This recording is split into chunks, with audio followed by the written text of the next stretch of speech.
여러분 새해가 밝았습니다. 우리 오늘은 2026년 첫 번째 주일이네요. 여러분 우리 서로 돌아보시면서 우리 새해 인사 하나 합시다. 새해 복 많이 받으세요.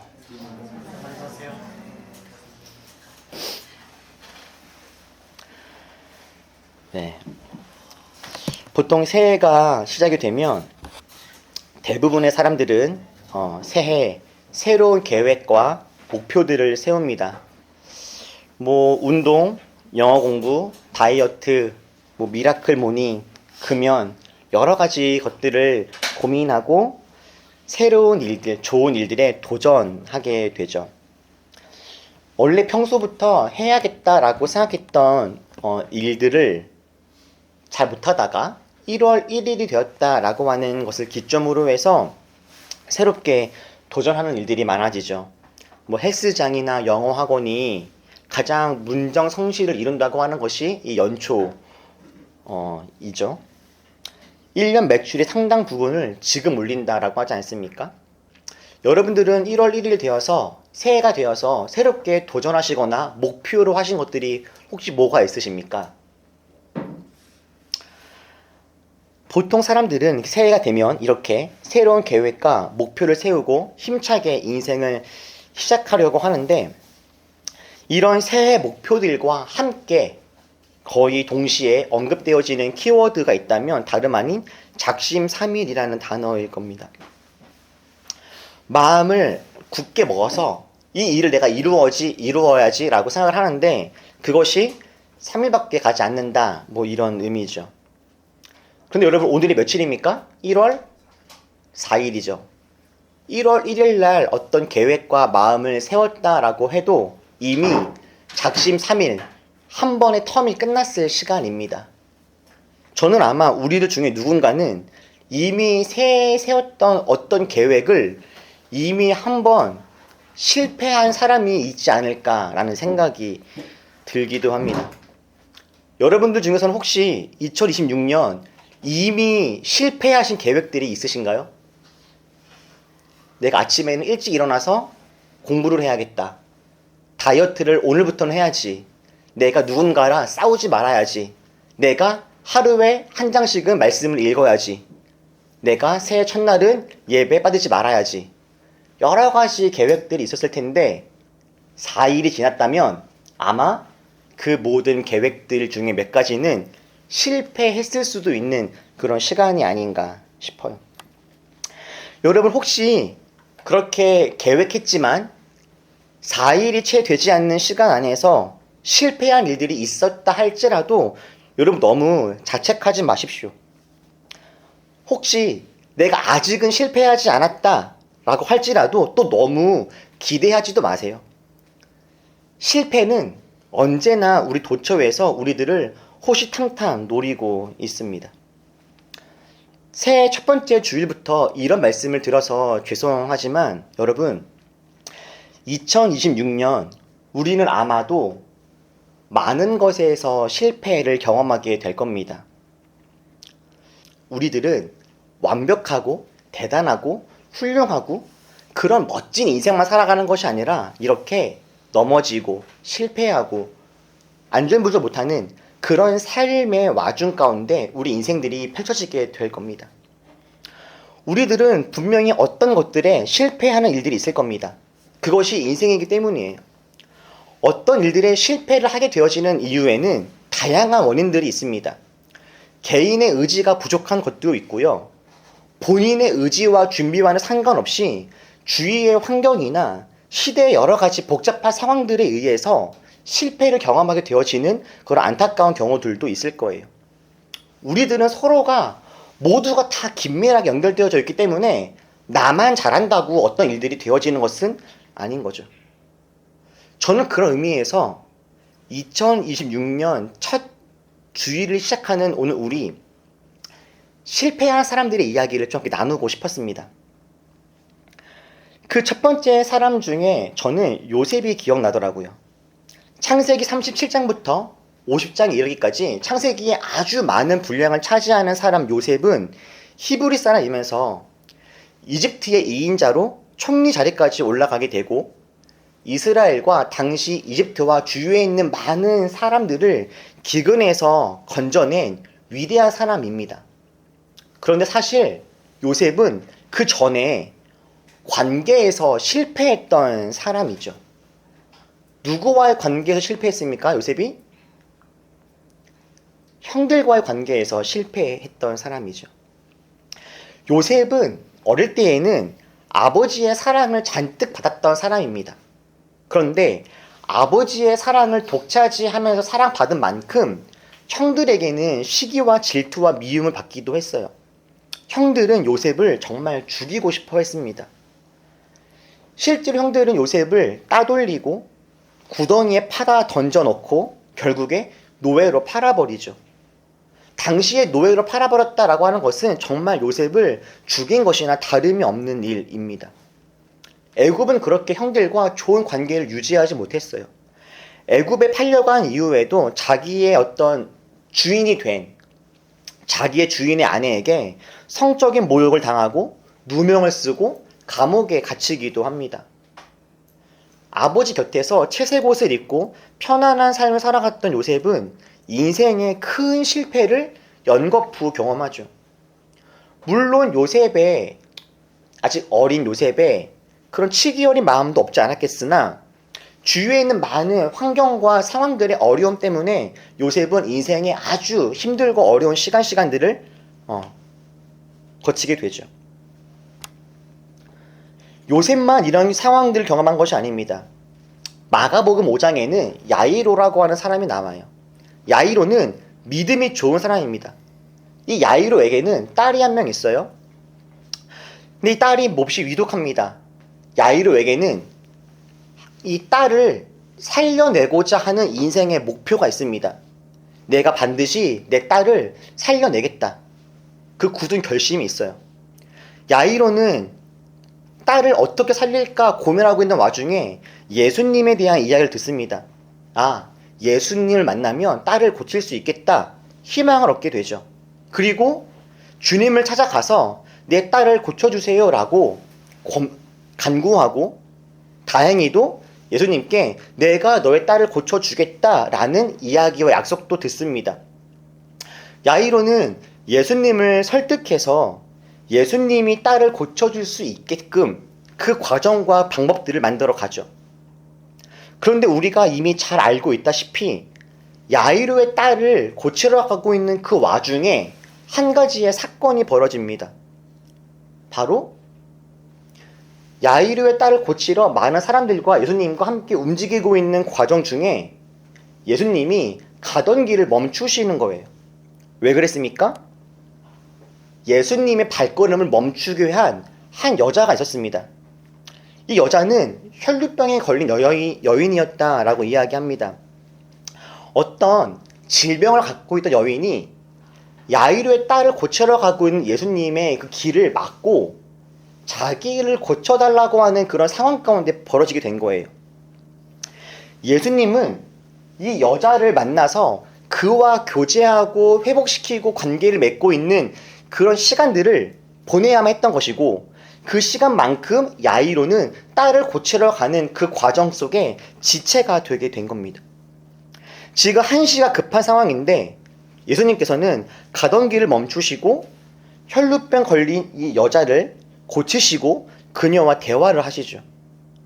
그리고 이렇게 예수님이 이 혈루병 걸린 이 여인과 시간을 보내고 있는 이 사이에 야이로에게 청천벽력 같은 소식이 들렸죠. 바로 딸이 죽었다라는 소식이었습니다. 예수님이 말씀하실 때 예수님이 혈루병 걸린 그 여인과 말씀을 나누시는 그 사이에 야이로의 딸은 목숨을 잃었습니다. 야이로는 예수님을 빨리 모셔와서 딸을 살려야겠다라고 하는 그 자신의 아주 중요했던 삶의 계획에 실패하고 만 것이죠. 로마서의 말씀을 보면 바울이 꿈꾸고 있는 그림이 나옵니다. 바울은 로마서에서 이렇게 말합니다. 내가 로마 교회 성도들, 내가 로마 교회에 꼭 가고 싶다. 이런 목표가 있었다라고 나와요. 바울은 로마에 있는 교회에 가서 그들과 교제하고 그들과 주님 마음을 나누고 싶었습니다. 바울이 로마 교회에 가고 싶었던 것은 자신의 어떤 개인적인 욕망이나 욕심 때문이 아니라 그들에게 하나님의 은혜를 함께 나누고 싶었기 때문이었죠. 바울이 로마에 가는 것, 하나님이 보시기에도 나쁜 계획이 아닙니다. 오직 복음을 전하고 복음으로 사람을 살리고 세우고 싶었을 뿐이에요. 자신을 위한 것이 아니라 그들을 위한 것이었습니다.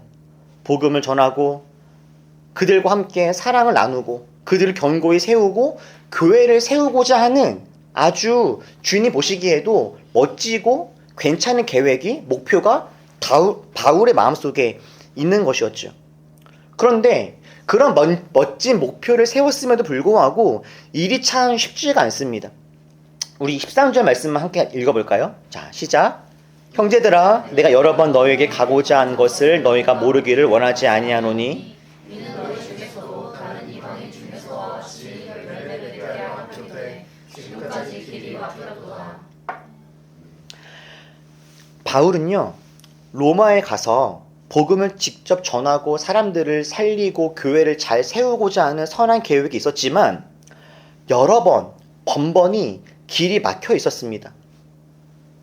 좋은 계획이 있었으나 실패에 실패를 거듭하게 된 거죠. 여러분, 왜 이 길이 막혔을까요? 바울의 기도가 부족해서였을까요? 하나님이 로마의 복음이 전파되는 것을 싫어하셨을까요? 누가 봐도 좋은 계획입니다. 하나님도 기뻐하실 만한 계획입니다. 바울도 성실하게 준비했고 열정을 다해서 최선을 다했던 일입니다. 당연히 성공해야 하는 일이었습니다. 그런데 실패한 거예요. 여러분, 그렇습니다.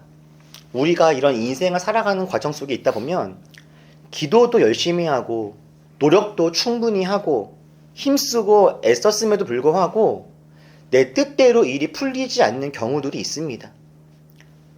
우리가 더 노력하지 않았거나 기도하지 않았다면 그래, 이럴 수도 있지 싶었을 텐데 할 수 있는 영역 간의 힘을 온전히 다 했음에도 불구하고 내 뜻대로 일이 되어지지 않고 실패라고 하는 것을 경험할 때가 종종 있더라라는 거죠. 그리고 그럴 때 우리는 어떻게 됩니까? 당연히 실망하고 시험에 들죠. 그 무엇을 위해서 열심히 했으면 열심히 한 것만큼 더 큰 번아웃에 빠지는 경우들도 있습니다. 그럼 우리 마음속에 이런 마음이 생기죠. 무엇하러 기도하나? 무엇하러 애를 쓰나?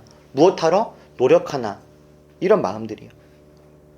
그런데 여러분, 하나님의 신비는 여기에서부터 다시 시작이 됩니다. 바울은 분명 원하는 일들이 잘 되지 않았습니다. 로마에 여러 번 가고자 했던 계획들이 잘 되지 않았어요. 그리고 끝까지 가지 못했습니다. 그래서 바울이 어떻게 했습니까? 바울은 로마에 가고 싶었으나, 로마에 가서 복음을 전하고 싶었으나 할 수 없어서 내가 할 수 있는 대로, 내가 직접 갈 수는 없으나 그렇다면 어떻게 해야 할까 고민하면서 할 수 있는 대로 복음을 전할 방법들을 고민했습니다. 그래서 바울이 로마 교회에 복음을 전하기 위해서 했던 행동이 무엇일까요? 무엇입니까? 그게 바로 이 로마서를 작성한 것이죠. 로마 교회에 본인이 직접 갈 수가 없으니 로마 교회에 편지를 보낸 겁니다. 그렇게 바울이 로마 교회에 썼던 편지가 뭐예요? 로마서이죠, 로마서. 바울이 애초부터 로마서를 써야지라고 마음먹은 것이 아닙니다. 로마에 직접 가서 직접 그들과 교제하고 싶었으나 할 수 없어서 어쩔 수 없이 편지를 쓰게 된 것이 로마서인 거죠. 그리고 그 덕분에 저희를 비롯한 수천 년의 기간 동안 수없이 많은 사람들에게 복음을 잘 전할 수 있는 아름다운 주님의 말씀이 완성되게 되었던 거죠. 바울은 자신의 실패의 삶의 모습들을 절망으로 보는 것이 아니라 할 수 있는 또 다른 방법들을 찾아냅니다. 그것이 로마의 편지를 쓰는 것이었고 그 결과 우리에게 아름다운 로마서라고 하는 복음의 진수가 담겨있는 글이 우리 가운데에도 찾아오게 되었습니다. 요셉은 형들과의 관계의 실패로 애굽에 팔려가게 되었으나 그것이 계기가 되어서 애굽의 총리가 되었고 굶어 죽을 뻔한 이스라엘과 주위에 있는 많은 사람들을 살려낼 수 있게 되었죠. 야이로는 어땠습니까? 야이로를 비롯한 모든 사람들이 너가 딸을 살리고 싶었으나 그 일들은 실패했다, 이렇게 이야기한, 딸은 이미 죽어버렸다고, 이미 다 끝났다고 이야기했던 그 일이요. 예수님은 야이로에게 그렇게 말씀하지 않으시죠. 사람들은 다 끝났다, 실패했다, 네 뜻대로 안 됐다 이야기했지만 예수님은 야이로에게 다른 말씀을 하십니다. 우리 41절과 42절 같이 읽어보죠. 시작. 그 아이의 손을 잡고 이르시되 달리다고 마시니 번역하면 곧 내가 내게 말하노니 소녀야 일어나라 하심이라. 소녀가 곧 일어나서 걸으니 나이가 12살이라 사람들이 곧 크게 놀라고 놀라거늘. 많은 사람들이 끝났다 그랬습니다. 실패다라고 했어요. 그런데 예수님은 실패가 아니라고 하셨습니다. 지금부터 오히려 신비한 일들이 시작된다라고 하셔요. 예수님은 야이로의 딸이 다시 일어날 것이다 말씀하셨고 실제로 딸을 살려내셨습니다. 예수님은 우리 삶의 실패의 자리, 절망의 자리, 이제는 안 될 것 같다 라고 우리가 낙심하고 있는 그 자리를 언제나 생명의 자리로 바꾸시는 분인 거죠. 여러분, 그래서 우리 그리스도인들에게는 실패라고 하는 것은 없습니다. 그 과정이 아직 끝나지 않았을 뿐입니다. 로마로 가는 계획에 실패했으나 위대한 성경인 로마서를 쓰게 된 바울, 형들과의 관계에서 실패했으나 애굽의 총리가 되어서 오히려 많은 생명들을 살리고 결국 형들과의 관계까지 회복되었던 그 요셉, 딸 살리기를 실패했던 야이로가 결국 딸을 죽음에서 건져내고 예수님의 놀라운 은혜를 경험하게 된 그 사건들, 무엇보다 십자가에서 죽으심으로 많은 사람들이 이제 다 끝났다라고 예수님 앞에서 낙심했지만 부활하심으로 우리 모두에게 영원한 생명을 주셨던 예수님이 우리에게 말씀하시는 거예요. 하나님의 신비는 이제부터 시작이다 라고요. 오늘 우리는 말씀을 시작하기 앞서서 창세기 1장의 말씀을 보았습니다. 창세기 1장의 말씀은 저도 너무너무 좋아하는 말씀인데요. 성경은 이렇게 선포합니다. 태초에 하나님이 천지를 창조하셨다. 하나님이 천지를 창조하셨다라고 합니다. 주님이 이 땅을 창조하실 때 이 땅의 상황들이 어떠했습니까? 땅이 혼돈했습니다. 공허했죠. 어둠이 깊음 위에 있었습니다.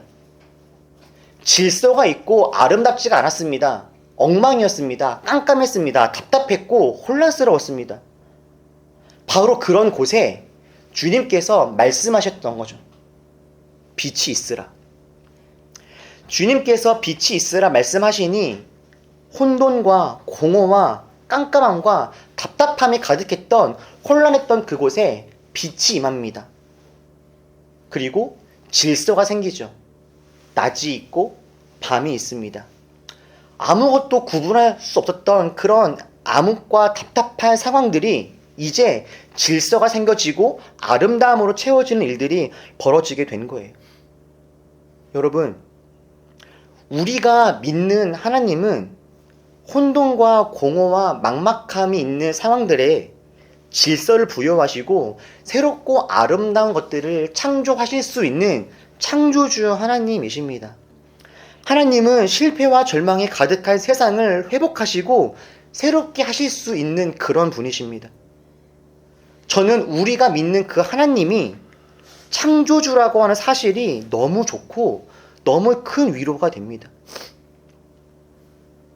흰 도화지에 아이가 실수로 낙서를 했다 하더라도 실력 있는 화가는 그 낙서를 바탕으로 우리는 상상도 할 수 없는 아름다운 작품들을 그려내죠. 우리 하나님은요, 우리가 실수같이 보이는 상황들을 통해서도 정말 아름답고 신비한 일들을 만들어 가시는 그런 분이십니다. 그래서 우리들에게 필요한 것이 무엇입니까? 제가 여러 번 이야기하는 것처럼 그래서 주님을 믿는 우리들에게 필요한 것은 다름 아닌 상상력이에요, 상상력. 주님께서 과연 이 상황을 어떻게 역전시키실까? 주님께서 이런 환경을, 이 어두움을, 이 혼돈을, 이 공허를 어떻게 바꿔가실까? 우리는 그런 상상들을 해나가면서 기대함으로 주님을 따라갈 수 있는 것이죠. 그래서 우리들에게는 실패가 없습니다. 실패처럼 보이는 이 공허와 혼돈을 주님께서는 창조라고 하는 정말 새로운 것들로 변화시켜 가실 거니까요.